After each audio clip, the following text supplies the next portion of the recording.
The condensation on the glass of my phone screen made the faces blur as I swiped. It was 11:14 p.m., the only window of time that belonged entirely to me, situated precariously between the last load of laundry and the 6 a.m. alarm that would start the hunt for matching socks and misplaced backpacks. I remember the exact weight of the device in my hand. It felt heavier than it should, like a lead weight pulling me into a digital current I wasn't sure I could swim in. The first face was a man named Mark, 38, standing on a boat with a fish. The second was Julian, who liked adventure and no drama. I lingered on that phrase, no drama. In the vocabulary of 2026, no drama is a digital shorthand. It is a locked gate. It means, don't bring me your history. Don't bring me your complications. And certainly don't bring me the two small humans who eat my cereal and occupy the center of my universe. To them, my life is a cautionary tale. To them, I am a liability. I swiped left. The motion was mechanical, a repetitive strain on the thumb that felt like a tiny private erasure of my own hope. I was 34 years old, a mother of two, and I was navigating a market that seemed designed to devalue everything I had become. There is an object I keep in the top drawer of my nightstand, tucked under a stack of old utility bills I'm still disputing. It's a small plastic dinosaur, a triceratops with a chewed-off tail. I found it in the crack of the sofa the day my ex-husband moved the last of his boxes out of the house. I didn't throw it away. I didn't put it back in the toy chest. I kept it there, hidden, a piece of the wreckage. It is my secret anchor. It represents the version of me that failed to keep a family whole. The version that is now forced to audition for a new role in a play where the script has been rewritten by algorithms. Every time I opened the app, I felt the phantom weight of that broken plastic toy. It was a reminder of the baggage the profiles warned against. I had become a woman who was constantly calculating the cost of her own truth. Do I mention the kids in the first 3 sentences? Do I wait until the first drink? If I wait, am I a liar? If I lead with it, am I invisible? The air in the bedroom felt thin, filtered through the hum of the white noise machine in the kids' room next door. I could hear the rhythmic, heavy breathing of my 6-year-old through the wall. That sound is what I am trying to protect. Their peace is a fragile glass-walled garden, and I am the only sentry. Seeking a partner felt like trying to find a way to let a stranger into that garden without them trampling the lilies. But the digital market doesn't value gardens. It values storefronts. I matched with a man named David. His profile was sparse, but his smile looked tired in a way that felt familiar. He was an architect. He liked jazz. He didn't have the no drama disclaimer. We messaged for 3 days. Careful, curated sentences that felt like walking on eggshells. He asked what I did for fun. I wanted to say that fun was a concept I hadn't revisited since 2021. That my life was a series of tactical maneuvers involving school lunches and dental appointments. Instead, I said I liked hiking and local bookstores. It was a lie by omission. I was already hiding the reality of my exhaustion. I couldn't yet admit that I wasn't looking for a partner in crime or an adventure buddy. I was looking for someone who wouldn't look at my children as obstacles to be cleared. I was looking for someone to help me carry the weight. But the rules of the 2026 market dictated that I must appear weightless. To show the load is to lose the game. The buzzing of a fly against the window screen was the only sound in the room as I waited for his reply. The silence of the house at midnight is a specific kind of pressure. It's when the what-ifs start to pulse. What if I am never more than a single mom in the eyes of the world? What if the best parts of my heart are already spoken for, leaving only the scraps for a man who wants a woman with a clean slate? We agreed to meet at a bar downtown. I spent 40 minutes trying to cover the dark circles under my eyes with concealer that promised full coverage, but felt like heavy clay. I looked in the mirror and saw a woman trying to masquerade as someone who hadn't been awake since 5 a.m. I felt like a counterfeit version of myself. The bar was loud, a frantic energy of people trying to prove their worth through eye contact and expensive cocktails. David was already there. He looked like his photos, which was a relief, but there was a stiffness in his shoulders. We ordered drinks. The condensation on the cold glass felt like a shock against my palm, grounding me in the discomfort of the moment. For the first 20 minutes, we talked about work. We talked about the city. Then, the inevitable question came, the one that always feels like a trapdoor. So, do you have a family? I felt the triceratops in my nightstand drawer vibrate in my mind. I told him I had a son and a daughter. I watched his eyes. There is a specific micro-expression that happens in that moment, a quick flickering, a mental recalibration of the cost-benefit analysis. It's the sound of a door being softly latched. He smiled, but it didn't reach his eyes. "That's great," he said. "Must be a lot of work." The word work hung between us like a physical barrier. He didn't ask their names. He didn't ask how old they were. He shifted the conversation back to his recent trip to Portugal. I realized then that to him, my motherhood was a logistical hurdle, a scheduling conflict that he wasn't sure he wanted to navigate.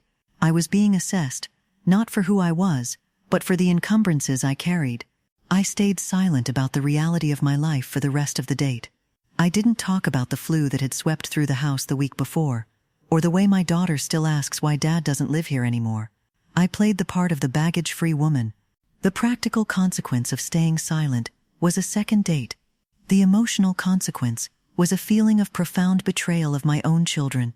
By hiding them, I was agreeing with the market that they were something to be ashamed of.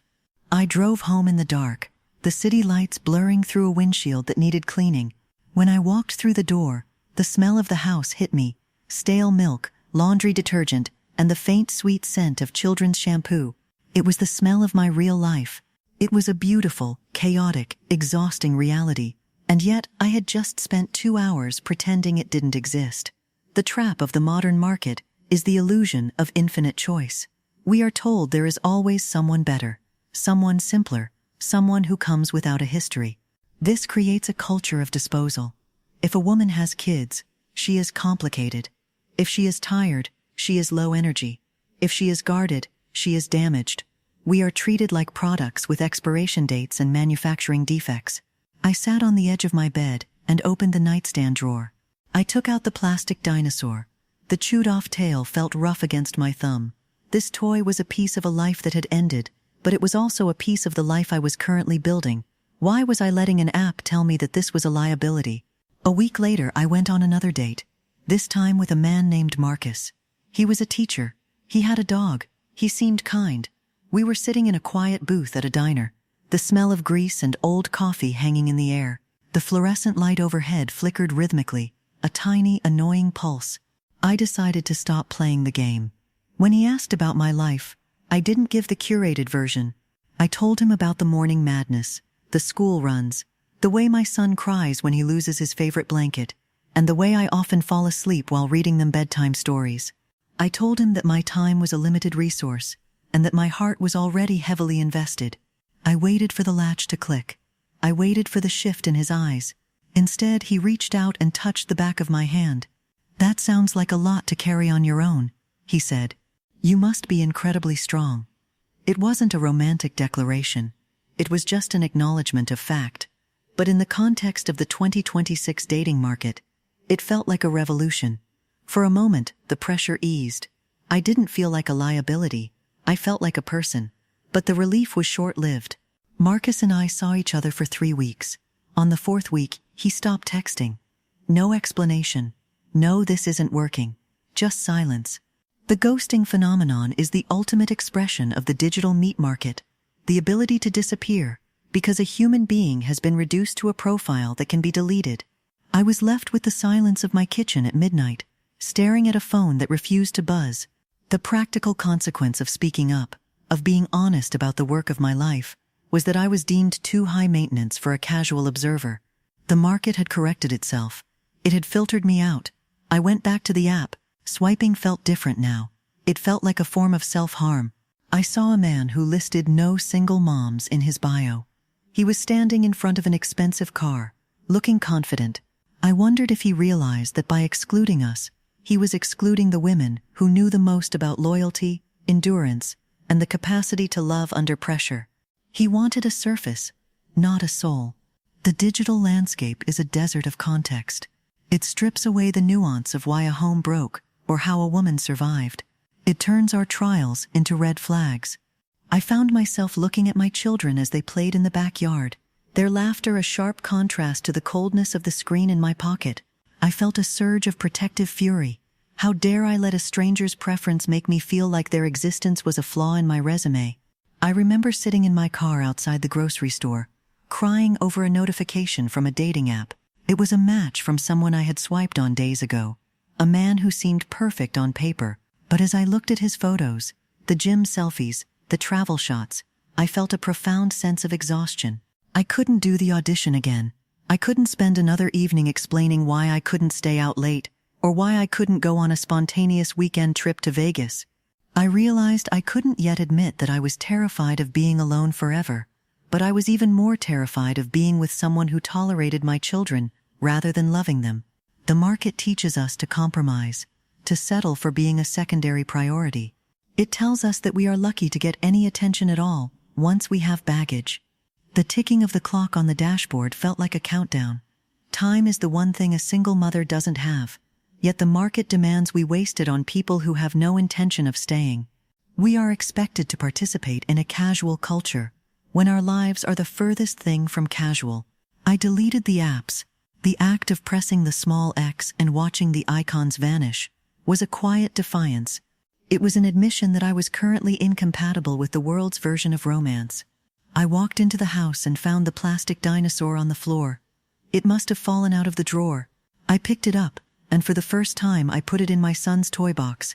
I was protecting their peace by refusing to bring the digital meat market into our home. I was protecting myself from the slow erosion of my self-worth. The trial of the modern woman in this market is the pressure to be a commodity. We are told to optimize our profiles, to highlight our assets, and to hide our liabilities. But motherhood is not a liability. It is a crucible. It is the thing that made me who I am. If the market cannot see that as a superpower, then the market is broken, not me. I still feel the sting of the ghosting. I still feel the loneliness in the quiet hours after the kids are asleep. The aftermath is a quiet, heavy stillness. I am standing in my kitchen, the linoleum cold under my feet, looking at a drawing my daughter made of our team, me, her, and her brother. There is no one else in the picture. I don't know if there will ever be a man who sees the beauty in the drama or the strength in the baggage. I don't know if the algorithm will ever favor a woman whose primary commitment is to a garden she has already planted. The 2026 relationship market is a brutal place for a heart that has already been broken once. It demands we be shiny and new in a world that has already made us old and wise. I am 34 years old, and I am tired of auditioning for a role I already play perfectly every single day. I look at the empty space on the sofa where a partner might sit. It is a gap, a silence, a question mark.